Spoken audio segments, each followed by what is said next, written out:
by the time we start recording. Hello, welcome to the NSFW Cleveland podcast. I'm Chris Paugh. I am John motherfucking Armstrong.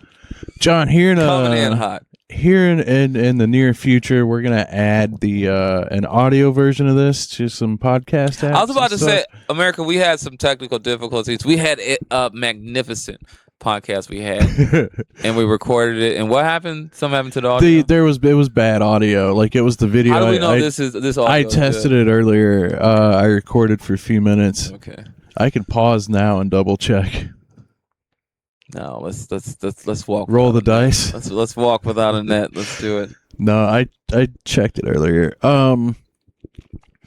In hindsight, so I'm glad some of that episode didn't come out, because the video, I'm like red faced and disheveled. Really? Yeah. It's the whole video was weird. I think the coloring was off, and it was kind of weird. Well, you got us this week, and we're still dissecting the manosphere, or just men's perspective. Yeah, man. We talk about that all the time, and mental health and everything. I'm fine. I signed up for BetterHelp. They're getting sued, aren't they? I don't think so. I don't know. It's I don't know.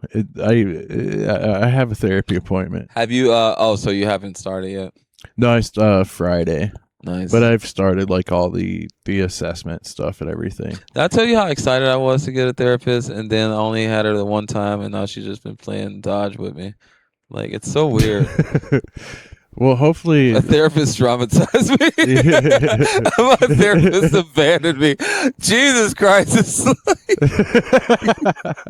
It's like when I needed to go to the dentist and I was scared, and I'm like, no, it's gonna be okay. And then they end up pulling my tooth, and it ended up being excruciating and just one of the worst. It's like everything.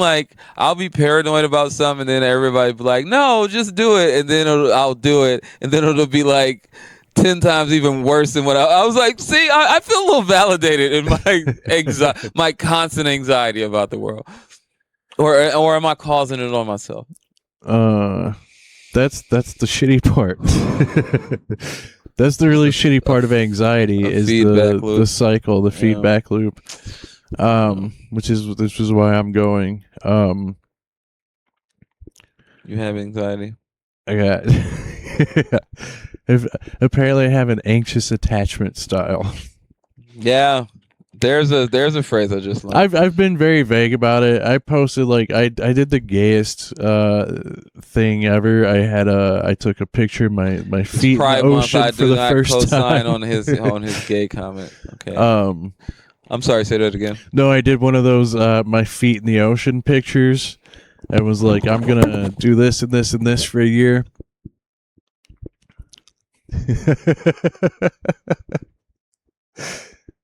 You really did that?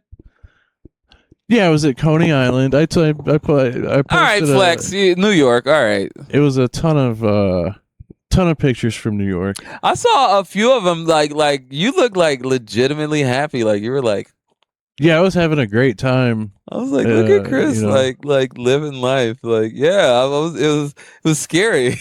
I've never seen you smile like that. You look like a white guy from the suburbs. I really needed that trip. Yeah, it was really How was cool. New York? It was great. But I got delayed. I didn't get to go. I had an extra day planned on Friday. Yeah.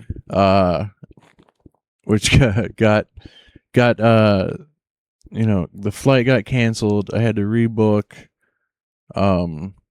Friday morning to Friday afternoon, and then I was on the runway on that one, and that one got canceled. Oh yeah. Dude, airport time is like jail time. That is the most dragged out, hurry up and wait. I went to Roast Battle Cleveland and burned down a little bit of my life out of just frustration and being an idiot. And then I finally made it to New York and everything was good. That's good. For the most part. How many days? I was there all Saturday, Sunday, and some of Monday. Gotcha. That extra Friday was gonna be. I had couple of different plans, but yeah.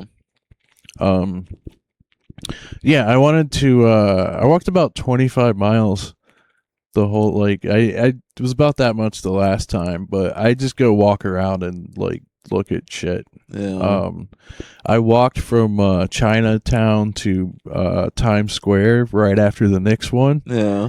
Fucking insane. You holy shit! You were there for that. Yeah, I walked through a lot. So from almost Chinatown to where? All the way to Times Square. So if we were walking here in Cleveland, it's how 4 far or 5 is that? miles. So that's like from here to downtown. Probably like the other side of downtown. Yeah. It was a good hike. Yeah. My phone died. I was in the subway. I was with some friends, and they kind of dropped me off at the right train. Yeah. But I got on it, and my phone died. And then how does your phone die, Chris? In another city? Because I was using the maps all day, like. But you gotta. You don't have a backup, like. I didn't know, like a battery pack or anything. Yeah. You can't take them on airplanes. Chris. It happened. Okay. I've been. We had the podcast before the podcast, as we always do, the one that we didn't record, and I've been chastising my good friend Chris Paugh. So I think some of that energy came out. I didn't mean to. We're both going through something. It just so happens to be that this is a day that I feel like I'm in somewhat control of my thoughts. And then I've been less so the last. You ever get real? But Chris will be here to rescue me when I go off the deep end, because I done some dumb shit. Yeah, I had it was like a week and a half, and it wasn't the whole time. It was like I had a couple of bad moments where I said shit, reached out to people I shouldn't have, and whatever. I mean, not whatever, but it is what it is. But this was in between New York, which was really, really good days. I got a shoulder pat by a woman. You ever have a woman do this? Well, you get in those, stuck in those, and then you finally like kind of have a moment where you're like, okay, I've been overreacting. This is crazy. I've got to like close this out and do some box breathing and move on. Yeah. What do you do for stress relief? Text 1,000 times.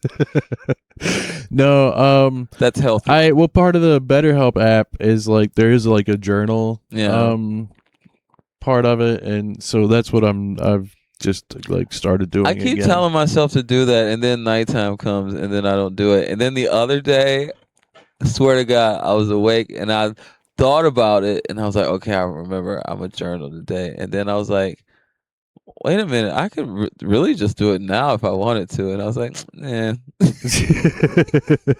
Like my brain had it, like, because I did used to journal on and off like throughout a large part of my life, but I would always do it at the end of the night. But I'm like I guess I could do it in the morning, because that's when I'm in the bed, like doom scrolling, just bed rotting. You know what I mean? Yeah, I think it could be. I mean, it depends on what you're journaling about, I guess. But if you want to start or end the day with it, I feel like if I'm ending the day, I want those fresh thoughts. I don't want like a sleep and then use it to kind of set up the day or close out the day. Yeah.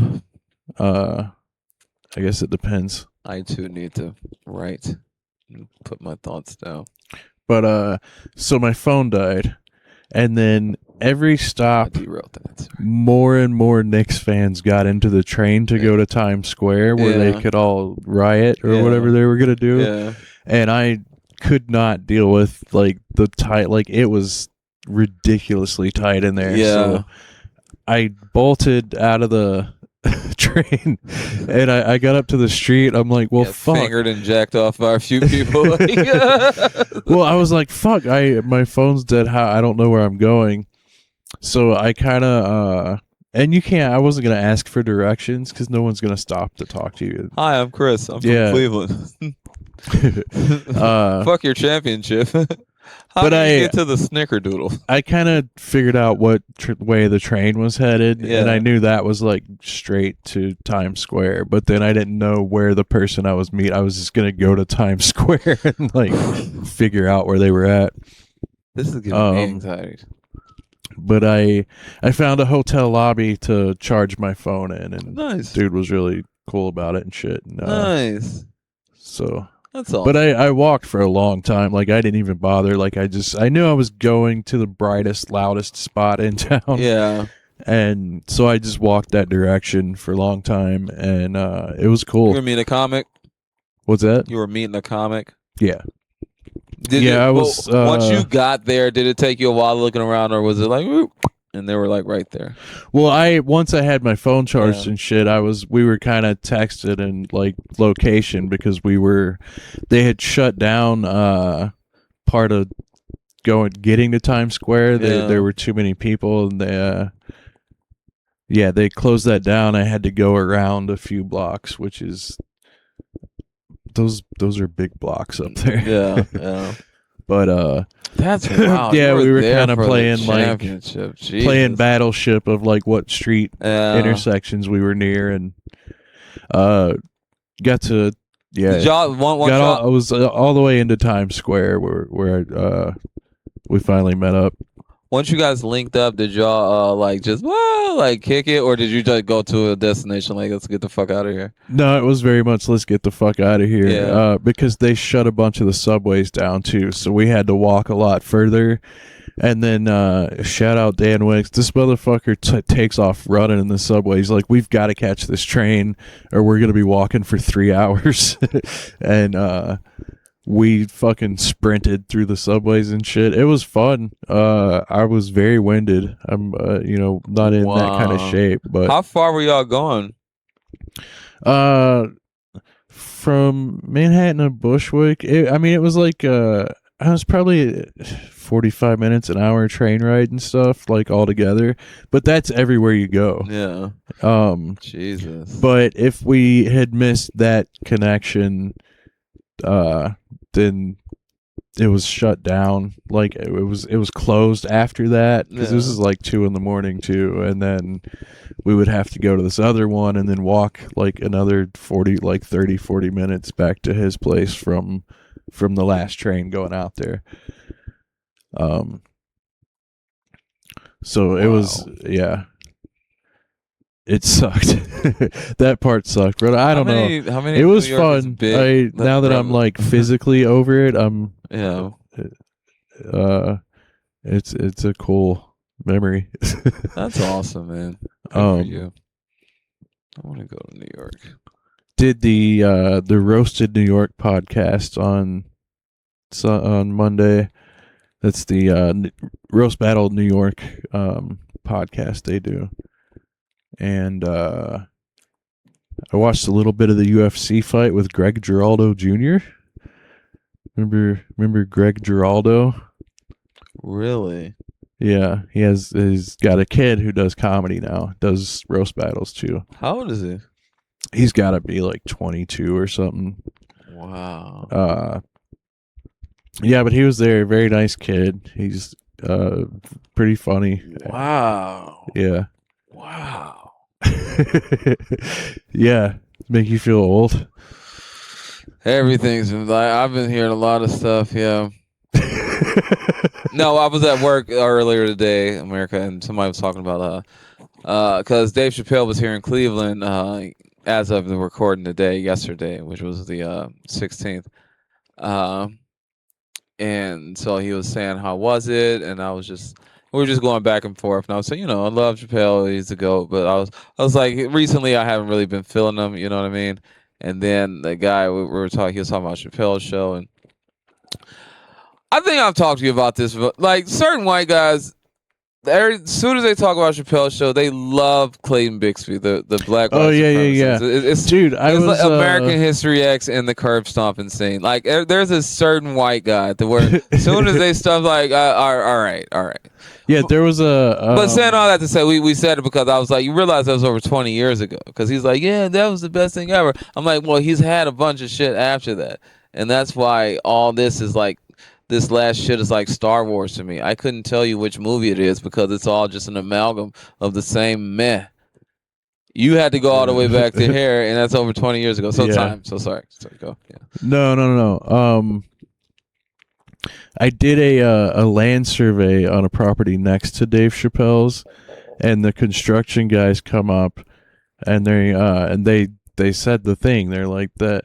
Oh, that's that's Dave Chappelle's place. That's the hates. And I'm like, yeah, okay. What? Jesus Christ. Yeah, dude. Yeah, people out here. Hilarious. Hell, he's so funny. And then they still say that shit like that. Yeah.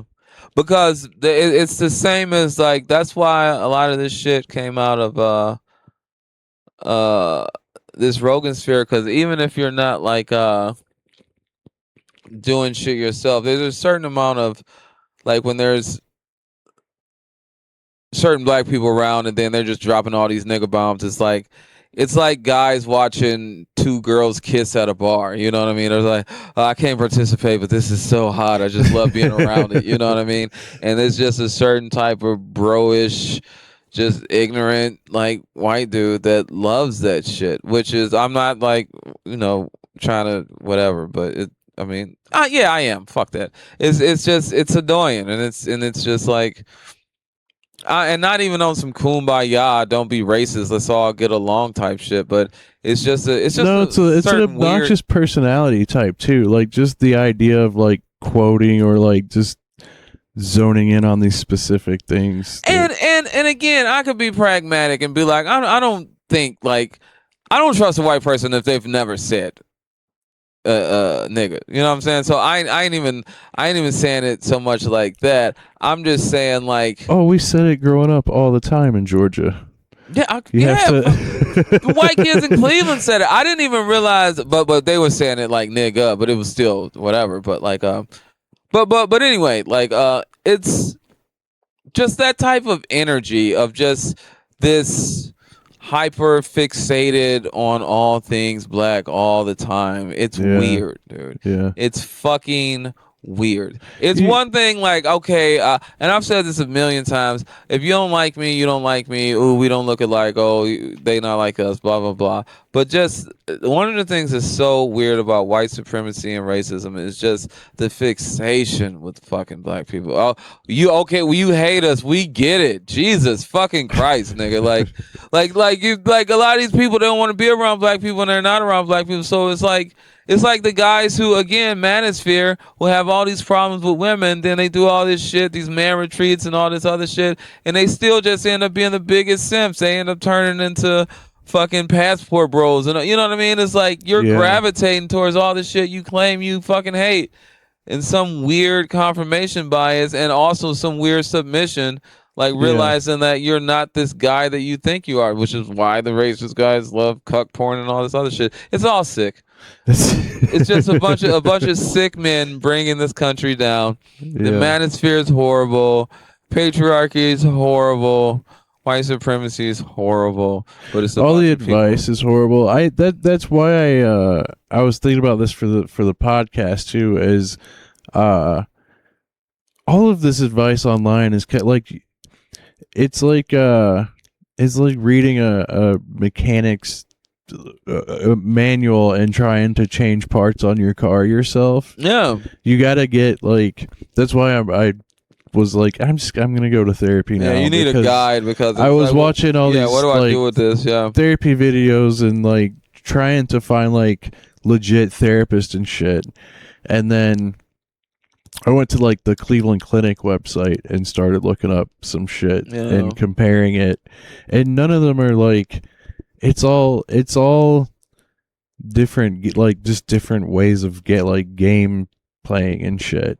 Well, and that's the other And thing too. Anything on the internet is gonna be in the algorithm, and everything in the algorithm is made to get your attention. So it's a bunch of this shit. So it's not gonna be even keeled and steady. It's just gonna be whatever like pulls you in. That's why everything, even with the best intentions on the internet, has some type of sensationalization, just because yeah, it's just the algorithm wills it. yeah. So you know what I mean. It's also so broad that it's like you can't really, like, as much as you can watch something and go, that sounds just like me. I do that and that and that. It's like it's nice to know that other people do these things. Yeah. But it's also like it's so broad that it's like that doesn't really help me like sort it out just knowing It's that. like reading a fortune cookie.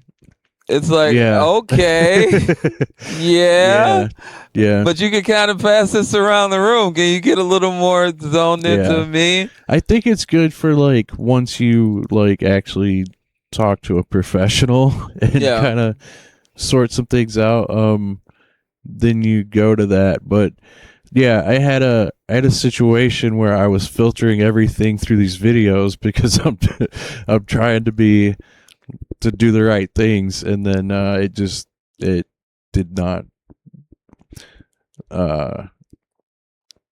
just like filtering my genuine feelings through those things, like Yeah. those kind of like, you know, communication styles and shit, like it's just all stupid. Well, it So can be overwhelming, and I heard a phrase that I've been using over and over again, but it's just pathologizing human behavior. You know what I mean? Like you can assign a syndrome, fucking learning disability or neurodivergence, or whatever to anything, but after a while, it just becomes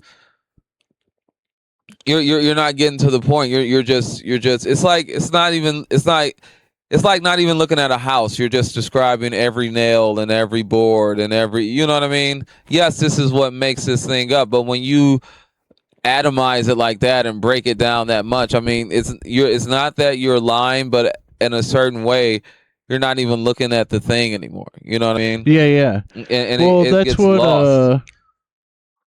I'll this is vague enough. I'll say this. What the biggest thing I learned here in in the last week or two is that real apologies are not aren't you going like I feel so bad.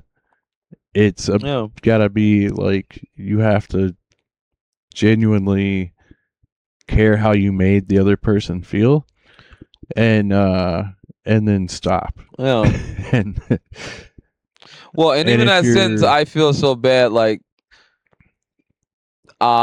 which again, that puts it back to you, feel you're coming from a place of feelings and not logic and well, bad. and it's also still about you, That's what I'm saying. and like putting them in the position to Yeah. be like, no, it's okay when it's not Because a really. true apology is change behavior. But the problem with that is the change behavior takes time. And the problem with that is the ego right now wants the validation of it's okay, I accept your apology. You know what I Yeah, mean? yeah. No. So Anyways, that is why I think you need to go to everybody needs to go to a professional, because just doing this, like, I don't know, just like doing your own research. This is why people are anti-vax, because they get caught up in the things that they want to think and shit. To be fair, to give grace to all us Americans, all us idiots, because I do all this stuff too, this is what happens when you have a country that doesn't have health care. Is you literally have a bunch of people self-diagnosing, and Yeah. it's annoying and exhausting to hear people say I did my own research, but the fact that we are in a country where you have to do your own research, I mean, this is again, like we've talked about this on this podcast. I mean, you don't want a tinfoil hat it like, the man's coming for you, but it seems a lot of this shit is just so by design. So we're just always Yeah. chasing our tail. The fact that there is an algorithm, the fact that our whole lives are governed by something that has to antagonize you, and we all have to engage with this thing. None of us have health care, so we're fucking out of our fucking minds, let Yeah. alone our bodies falling apart from the shitty fucking food that we eat. And I heard somebody say like the only good thing about like capitalism is when you beat capitalism and when you become rich, and you don't have to be down here trudging along, because this whole thing of just trying to exist is exhausting, man. Yeah. you know I Yeah. think that exacerbates so much shit. I don't think we'd be like, kumbaya and shit, but I'm telling you, man, like, if people had health care, if people that alone would alleviate so much stuff. But if people had some type of security just to be able to buy a house and just build neighborhoods, if we weren't so like car dependent, and if we could actually get around, that would take so much pressure out of this ball that is, 2026 United States. But we have so many of these systems put in place, and then we have to go about our lives, and then the normal, just, everyday human interaction shit come, and then you try to deal with that, and it's like, oh, I can't just go to somewhere and talk to somebody. I have to navigate the insurance thing, or this, that, and the other. You know what I mean? It's so much in your way of even tackling normal human just vibration and interaction and friction that you deal with, that it becomes daunting, man. What do you do for a You go to release? BetterHelp. You use promo code Okay. Screen Crush. It's a lot, man. It's a lot to deal with, dude. This shit's hard. I don't know, man. I'm Yeah, I going mean, back to therapy, but my therapist is playing tag with me. I'm good. She's like, tag, bye. I had 4 or 5 like bad moments, bad few moments in the past week, and I recognize some things that I don't like, so I'm gonna work on that. I don't think it's I don't want to paint a picture like I'm a raving lunatic either. Like I it's will. It's crazy. Every time I've been to Chris's house, he has 2 dishes in the sink.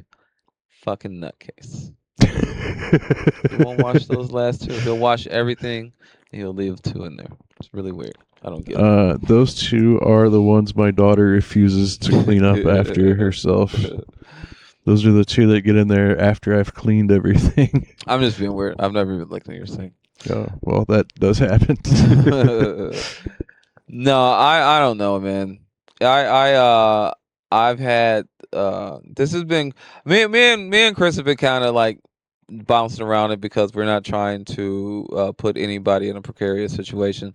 But we're 2 men in our 40s who are navigating just interactions and relationships, and we've had somewhat different but somewhat very similar experiences within the last few weeks, just as far as emotional trying to emotionally regulate ourselves and come from a good faith standpoint, but also not try to get in a situation where you're causing anybody else any undue stress, and realizing like, wow, this is still a thing in your 40s, and how do you navigate all of this? Which is what we started the pod. I mean, Yeah, the 2 first, guys yelling at a cloud. Yeah. yeah. Like, how do you navigate these feelings, and in a healthy way? Because I mean, we're getting older, and I'm still like, ooh, smoking, and hey, when's the podcast over? Because I need a drink. Like, it's like, how do you get some type of relief Well, and release? I've been very worried talking about it. Outside of friends, but or more than like very vaguely, which I will Well, that's I'm what I not. mean. That's That's what what I'm gonna do, that's what I'm being vague because here. I don't. Just I also some don't surface like. level. I posted some shit because it's embarrassing, and I want to like. I'm gonna be more embarrassed if I don't follow through, and like I want to. I got other shit I want to do too. Like I gotta recording a special. It's gonna go on the Roast Battle channel. Like I have shit going on. When is that special, Chris? That I don't know yet. I'm working on a date. It might. Well, we'll see. But my point is, I don't want to. This is what we talk about on this podcast, and what mental health, mental and like. So there's a part of me that's also like, well, I feel like a hypocrite if we're talking about this all the time. You've talked about your breakup. I didn't have a breakup. It wasn't that far yet. Yeah. But so I didn't want to completely not talk about it because it is relevant to what we talk about on the podcast. Yeah. And even mine's like I don't, I'm not trying to put anybody out there, so I try not to say anything specifically. I try to be more broadly of just, these are things that people go through in their life, and this is just something to where you're so used to going through your everyday life and dealing with challenges and being a man who's raised kids that are, grown and stuff like that, to where when you find these vulnerable parts that are still in you, it could be pretty jarring. You know what I mean? Yeah, that's been my the main thing is like I didn't do like anything crazy where like I'm hiding something in. You know what I did recently? Like that, but I stubbed my toe really hard, and it's that Family Guy like there was a part of me that forgot at this big age just stubbing your toe really really really hurts. And it's like that. It's this quick thing. Yeah, and it's a punch, and then you feel it, and you're like, whoa, and then the pain just keeps going up, and you're like, this really sucks. Yeah. It's just something you don't expect, and it just crawls up on you, man. That's the bigger thing too, is it's not about this one situation. Again, it's emotional regulation. It's a lifetime of failing at these things and every time they're all kind of piled up there. Yeah, well, and that's why we're failing at them because you have to keep addressing it, do the work to get that to clear that pile. Yeah. Because sometimes you think you have, and then you just have even the appearance of a similar situation, and you're the whole body is what? I told you, dude, going through this breakup, man, I had so many feelings of abandonment and worthlessness and shit I ain't felt since I was a fucking teenager, man, or even before. It's so funny to think that you've moved past certain emotions and certain things like that. I think it's just and again, this it wasn't I didn't have anything bad done to me by another person. It's just. Are we still recording? Yeah. It's just I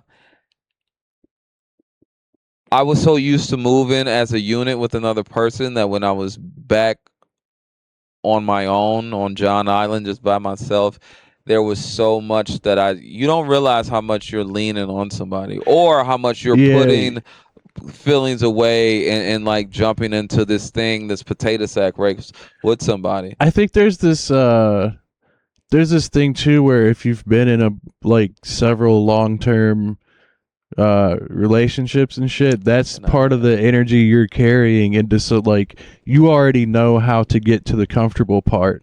Yeah. And they're not necessarily ready for that or trying to, And again, you're doing that because and that's when I your say comfort level and where you feel safest with the whatever. And I had to learn that because there was a certain part of me that was anesthetizing myself with another person's existence, and that's not fair to them. You know what I mean? And to your point of saying leaping over that, it's no, because I've done that and I was doing that, and you can't do that because if you're if you are in a beginning stage with somebody, you owe them that beginning stage. You don't Yeah. you can't do that to where I want to be comfortable and just, hey baby, and you're in the room and Yeah. you know what I mean? Well, it's You have to your do that push pull, you know? it's your nervous system Yeah, even when you're emotionally trying regulate. to do that, Going back to that word a Yeah. lot, I have to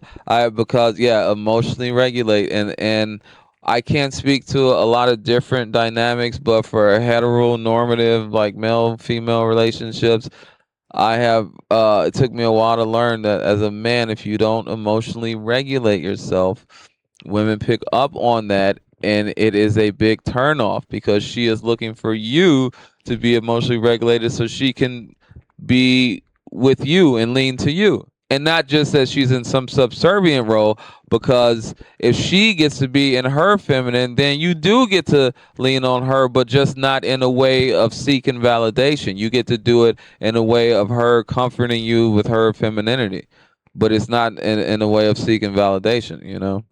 And it's hard to get to that point if you're not there and you're used to different dynamics. And I had to learn that, and I'm still learning that.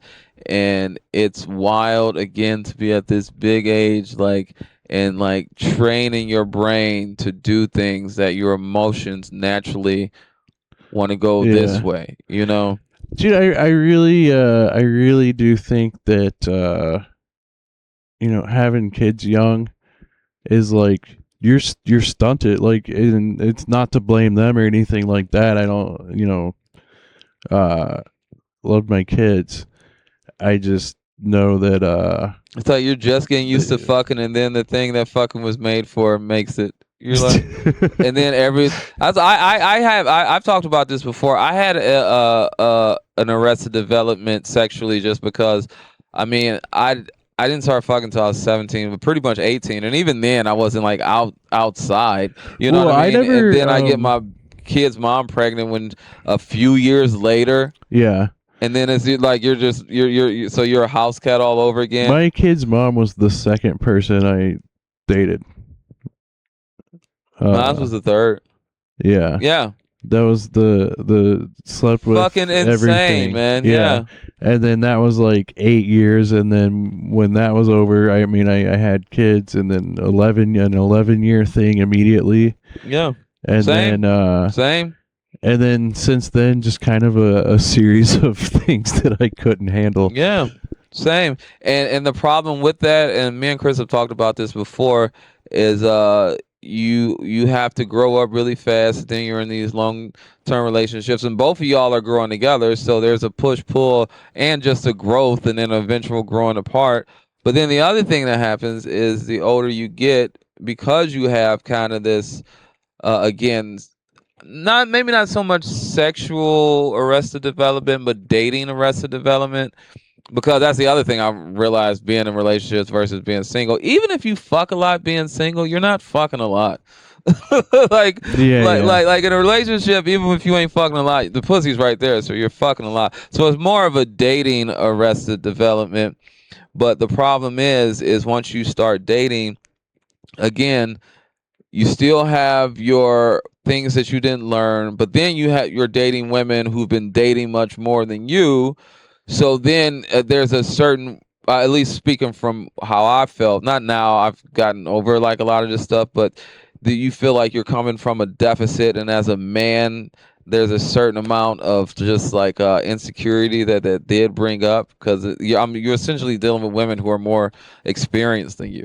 You know what I mean? And as a man, at least where I was like some years ago, it was hard for me to emotionally regulate and to don't get me wrong, I wasn't like out here like pouting like this. Yeah. This just like, No, I it's not too. fair that I was with my kid's mom all this time, and Yeah, I'm yeah, not yeah. used to it. Wasn't so much like that. It's just, even if I didn't outwardly react, just a woman telling me about all guys she's dated or something like that, I would just like, I would I would hear it and I would just, I don't know, it would make me feel a certain way. Yeah, You know what I mean? yeah. And it took me a while to be like, hey, yeah, this person wasn't waiting on a park bench for you to come fuck her 10 years later while you Yeah. had your kids. The same as she could feel whatever, like I like you, but the fact that I'm in love with somebody who has kids with somebody else, that's the thing that fucks with other people. Yeah. You know what I mean? So everybody's feeling something. It's your job, again, to emotionally regulate and not put anybody else's life as a burden on you, because it's not. We're all out here living. Yeah, I mean, it's everybody has baggage. I'm you talking have a lot. to, I'm rambling. Sorry. It's I smoke weed before the show. It's your job to handle it. But I think that I think some of that thing you're talking about, like the jealousy thing, I think some of it comes from having been like when you're in a long-term relationship and you have like there are certain things that like don't happen, or if they do happen, it's jarring because you're not used to it. Yeah. And then when you have other, situations that feel similar, that's where that whole pile starts to you're not to come in. Socially dating and in certain ways sexually calibrated to deal with wherever you get dropped off at when that long distance relationship is over. You know what I mean? And you're just like, you're Chris Paul walking around New York City. Did I say long distance? I meant long term. No, I know, but I'm piggybacking an analogy with you being in New York, how you had to walk these long distances, but you're used to Cleveland, so you were like, man, my feet hurt bad. Yeah. I was walking more than I needed to. Like there were a few times I got off the subway earlier just to walk through down into Coney Island, just because I wanted to see more of it. I just feel like I see more. If I had the time, if I had the time, I would do that. Yeah, man. Love is a battlefield. Pat Benatar was right there. Yeah, well, Do you ever see yourself ever getting married? No, I mean, it would depend, but most likely not. Yeah. I don't think at this point I'm going to meet anybody that wants to get married, or at least anytime soon. I don't know if I want to get married. I could see myself cohabitating with somebody. I think definitely.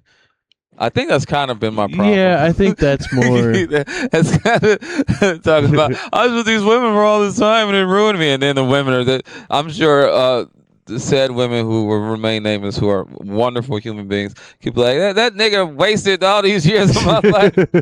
Like, so yeah. Again, that's maturing, is realizing what part you played in these situations. It's never a one-to-one. You know what I got one I'm gonna take to the therapist. That's funny.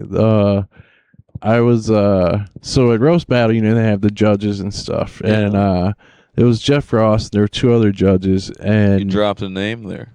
Yeah, the only one I remember. I did. He had Jeff Ross. I met him. It was awesome. I thought one of the guys that was judging, I thought he said, "I'm having a really hard time judging people I'm better than." And I mentioned it later. I was at the bar with a bunch of the comics that were there. Yeah.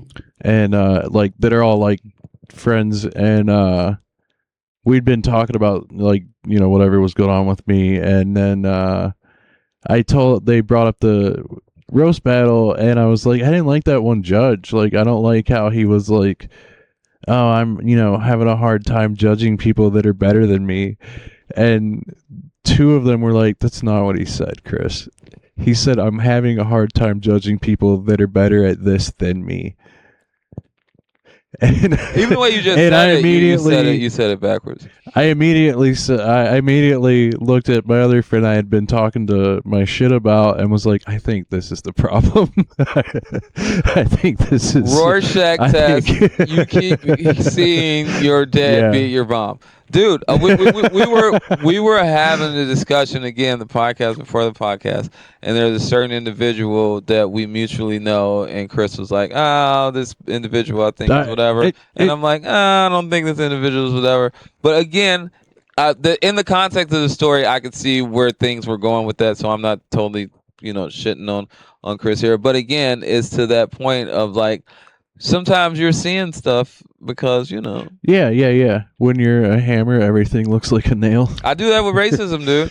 Like it happens so fucking much that you're just like, yeah, it's happening again, because that's all that happens. Yeah. But and that's the other shitty thing of it is because like you don't, it still doesn't invalidate all the times that the shit does happen and that you are right. You know what I mean? It's just fucked up that there's no cosmic scorekeeper. You know what I mean? Yeah. That could be like, well, for all this worth, Chris, Like the last 3 people you called out were totally... You were right 80 out of 20 times. Yeah. But with the one time you're vocal about this one, it's like, no, actually, going to the judges, and it wasn't that. So that's they both. I'm gonna watch, like, to the point, like, I'm gonna watch the video back, because that's a huge thing for me to just think about, consider. There's so much of that in life. Yeah. And how you react to certain situations. One of the things that's been helping me, dude, is exercise, man. I implore everyone to exercise. And not just for your body. I mean, it's for your body, but honestly, it's so much for your mind. Well, because it's excruciating. Before you got up and walked away, this was part of my big mental health post. Is like, I'm doing an accountability thing here. I'm trying to work out, journal, write more stand up, and I gotta write more, dude. And just more gratitude. That, dude, you're hitting all the things. Somebody so that's as douchey as it is. No, but that's exactly what you have to do. I wrote that because I if I kept it to myself, I don't think I would follow through. Yeah, so I put it up. That's Facebook, the old hat over the fence. You got to throw your hat over the fence. Yeah, my Facebook is most, like, at this point, nobody follows. Like, all the people that wouldn't want to, that don't care about this, don't look. Yeah. There's like a handful of friends I have on there. They're like people that are around. So I would be embarrassed not to do this at this point. Yeah. So that was again, you got to come out of that frame too, though. That I would be embarrassed not to, like, fuck that. Well, I'm trying to set myself up to follow through. I hear you. But don't don't do it to be embarrassed, or not to. Yeah. No. Well, what am I gonna do? Deactivate everything and quit comedy? No, you persevere. Because I fucked up one thing. Hey man, go blow up on TikTok. But again, it's not the one. This was like a culmination of last year. I'd been working out and stuff, and I stopped doing that, and like this whole situation, I went into this thing with like not all together. Yeah. So the whole time it's a snowball effect. Yeah. It really does. Come in her mouth and spit in yours. Anyways, the next thing was crazy. Were you outside when the Cavs I was won? I was on a patio with a couple of comics that there was this bar, and they had a huge window and the game was inside. Yeah. So we just sat on the patio and smoked and watched through the window, kind of. When they won, dude, you could hear the entire island of Manhattan screaming at the same time. Wow. Like, it was fucking nuts. They were fireworks. Were you out when the Cavs won? There were fireworks going off every block. Some dudes rode by. When the Cavs won?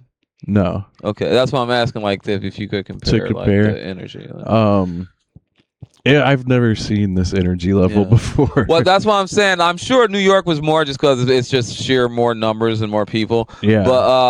But I'm telling you, I was bartending in the flats at Forward when the Cavs won, and I never felt energy like that in my life, dude. It was fucking electric. Like we ran out of alcohol. People were the cheapest champagne was $100 and $100 and up, and everybody bought all that shit, and nobody drank, and it was all just just spray everywhere. It was just the jovialness, the decadence, the overall. Everybody was like, and that's the other thing too, like all corny, like white and black people just everybody hugging and shit. Yeah. It's New York, so you know Albanians hugging Tanzanians. You know what I mean? But, yeah, it's everybody's there. Yeah. So, but yeah, it's I could only imagine. But you talk about emotionally regulated. I hate the fucking Knicks, dude. People went by to be in New York and when the Knicks are it would be like being in Texas when Trump won, dude. Like, or in Ohio outside of Cleveland. You know what I mean? Like, that was, oh God, I would throw up in my mouth so many times. I mean, I'm sorry, I made that up. It was a good energy, though. I high-fived a million people because they wouldn't let you not. Best day of your life. I was walking and I was stressed because of my phone, and so I was just kind of like walking and looking around for the first few minutes. And some guy, all these people are coming by, and some guy goes by and goes, "This motherfucker ain't smiling about it." We found a Spurs fan. And I was I would have got my ass beat. Yeah, dude, I was like, "Oof, I better be happy." I would have got my ass beat because I would have been like, "Fuck all y'all, dude." I wasn't even upset at that time. I was thrilled to be there. I was taking it in, but I was just like looking around for a place to charge my phone. Yeah. They have no outlets in like restaurants and stuff there. I could imagine a place like that that's so pedestrian heavy. You don't want to invite people to Dude, me bartending in downtown Cleveland, I hate when people, you gotta charge. No, I sure don't. Sure don't. I have an outlet that if you are a decent person, I might let you plug it in it. But usually I'm like the host thing. Don't know I want to be put in charge of that. So you're like Kanye West with the bottle of water on the fucking airplane. No, I got to be in charge of this bottle of water. Like, I don't want that level of responsibility. Yeah. And then I'm okay. I want to do a bit about this. Like, and then phones are just gross. Period. Because we're all always on them. We shit and be on these things. We masturbate to porn on these things, which I have not watched porn in weeks. I haven't watched porn in a long time. But so when people hand you their phone, I'm like, this is gross, dude. I don't want to touch this. That Apple Pay people try to do here. No, give me money, Venmo me, bitch. But I don't want to touch your phone. I haven't. It's not been an intentional thing, but like in New York, I was staying at somebody's place. Like I wasn't. Yeah. And I really haven't since I got. I'm masturbating. I'm just not watching porn. It was fucking with my dopamine, dude. And I'm fucking with my dopamine too much. But the other thing, I'm kind of gonna be doing a bit about this or whatever. But like, it's using your imagination, like because I haven't done that in so long. The problem with that is my imagination is based on memory, and I don't want to think about anybody. But in doing that, it'll make you, your brain it'll make you, form new neural pathways. Takes a while. It sucks. I literally, when I've, you know what? Let's stop there. Yeah, we'll just, I haven't. I literally was about to be like, let me pantomime it just in case America doesn't get what I'm talking about with my fucking. I just haven't been interested lately in porn. I don't know what category. I don't know what phase I'm in. I think I'm just getting older, and I just it's like if I'm waking up and my dick is hard, that's a blessing, man. So I got to do something with this, dude. And then like I don't know. I don't know. That's it's one of the only things I got, man. It's my dick. This my dude, man. Like, hey, like I gotta like if I'm not, I kind of do that with smoking weed. Like sometimes I force myself to smoke weed just because I've been smoking weed, and I've done that with jerking off. It's like if I don't have this, then what am I doing? Yeah, I'm like a fat person eating a it's like 10th I think that's cheeseburger. part of Like, an addictive personality, but yeah, it's chasing all dopamine. different. Yeah, I'm a dopamine chaser. which is like, I know, again, pathologizing human behavior because who's not? yeah. Who isn't seeking pleasure? Yeah. It's just the unregulated emotions. Full circle. Regulate those emotions and you can't always, We'll get there. And I think we We'll get there are. because the whole thing is embarrassing too. You Just keep you see getting you keep all, saying that word embarrassing. yeah. Your therapist is gonna unpack that. I'm saying it in two separate things here. I know, but it's I'm saying it in that I'm gonna feel it one way or another. I'm trying yeah. to harness it so that I feel it less. I get that I haven't had it in a while, but like with comedy, dude. It was one thing like coming up in comedy and like we all bomb, whatever. But I just hated the times that it would be like family or friends or like those work people who were like never saw you and like we're finally gonna come out. Those would be the times I would bomb. Yeah. You know what I mean? So I get the embarrassment part of something. It's like I don't even necessarily care about this. I'm not a sensitive person like that. It's just why when it happened like this. You know what I mean? So Yeah. I get what you're saying. You know what I mean? Why so much my fault? Yeah. It's like this is gross, dude. I don't know, man. The only thing you could do is just keep forging on, have some self Well, awareness about the I situation. was posting a lot of art, and because I have this art account that I'm trying to. I talked to Noah Ryan last Oh, week nice. Shout out Noah Ryan. about posting more consistently and like how to do the shit. Yeah, And because then he's mastered the game. I took that advice but at the wrong time. Yeah. But not really. Like I was posting like some art and stuff with like music on it, and I think that came off. Like I don't know. I'm just like processing a lot of stuff. You are. And I always do stuff, and then I'm like, well, how did that come off? But I don't care either, because I'm not trying to be a dick about anything. I'm just fucking living. Yeah. I mean, people aren't trying to be racist, but they're being racist. I think they know. No, no, no. A lot of people don't. And to pivot, that's my hammer nail. But as guys, so how many guys think they're being nice to women, and you're not? You know what I mean? Like you. Well, no, I'm not. It's not like I'm being I'm not saying that. nice. I'm not saying that's what you're saying. It's not me being nice. It's just I'm posting. I was posting shit. I'm not. No, I'm not saying that's what you're saying. I'm just saying you can look through a certain lens and feel like that wasn't an intent, but an objective observer could be like, no, you might not know you're doing a thing, but you're doing a thing. You know what I mean? Well, I wasn't intentionally trying to get anyone's attention with this stuff. I know you. I know you weren't. Other than the people that follow me. What I said was you might not know that you're doing a thing, but you're doing a thing. No. And and the part that sucks is like you don't know, but once you do know, then you got to learn from that.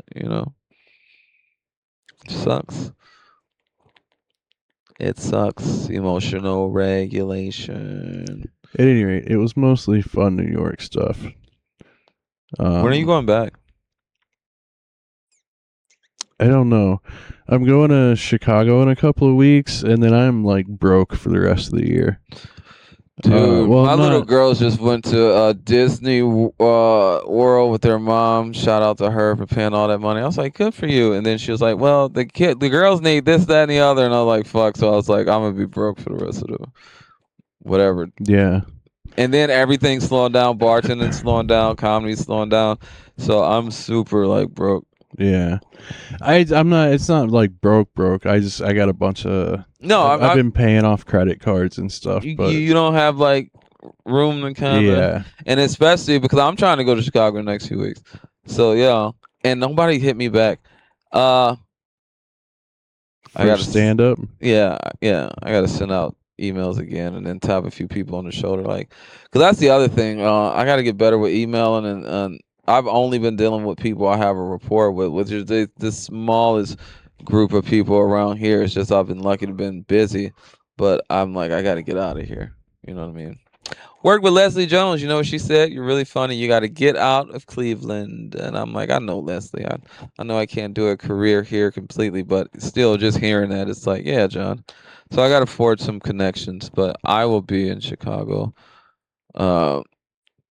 soon. I also have it's going to be out, been done by the time this comes out, but tomorrow, June 18th, is the Crowbar Third Thursday Comedy Showcase Juneteenth edition. And I'm going to be headlining at Hilarities in the Cabaret Room July 9th. That is a Thursday. Get your tickets. It's the weekend Mark Norman's there. Don't go see Nice. Mark Norman. Come see me in the small room. I'm going to try to sell that out. I think if I'm tenacious, I might be able to. Yeah, we're wrapping up. I'm sorry. That was fun. No, you're good. This is one of the late night recordings, you guys. You all don't know context. Yeah, it's coming from a long day of bartending. Well, I hope I haven't said too much. No, you're fine. Yeah, I've been vague, and again, that's because I don't want to. This podcast is where I can talk, and it's about me. Until it's about me, and then we get intertwined. Yeah, and it's about us. Just two guys trying to emotionally regulate. Yep. Trying to see where our motivations what are else? coming from. Yeah, I'm gonna work on. I've put some. I'm slimming down some projects, because I'm kind of half-assing a bunch of stuff right now. Yeah. Because I've been doing too much. Yeah. So be laser focused on a few things instead of trying to handle a bunch of shit. Yeah. Yeah, I've been doing too much, and yeah. I don't. That's another thing. This whole podcast, for clarity, I haven't spun out because of one person. I've spun out because of my. We're gonna call the theme of this episode is Chris has been doing too much. I've been doing too much, trying too hard. Period, point blank, just doing too much. You And gotta. I reached a point of what's the. Just a point of frustration with a bunch of things. My youngest is moving into her own place soon. Is